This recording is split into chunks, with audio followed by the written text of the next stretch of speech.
Hi friends, ನಾನು ಶಿವನ್ಯ. ನಾನು ಮತ್ತು ನನ್ನ ತಂಗಿ ಸೇರಿ ಏನೋ ಒಂದು ಕಿತಾಪತಿ ಮಾಡ್ತಾಯಿದ್ದೀವಿ. ಏನು ಬೆಂಕಿ ಜೊತೆ ಆಟ ಆಡ್ತಾಯಿದ್ದೀವಿ ಅಂದ್ಕೊಂಡ್ರಾ? ಇಲ್ಲ, ಸುಳ್ಳು.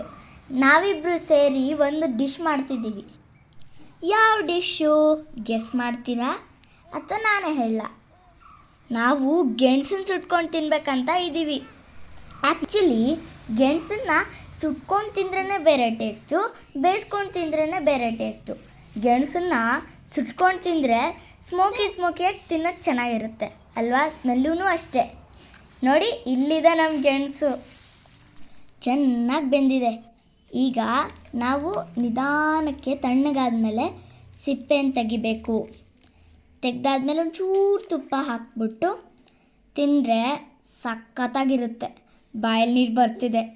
ನೀವು ಒಂದ್ಸಲಿ ಮನೆ ಟ್ರೈ ಮಾಡಿ. ಬಾಯ್.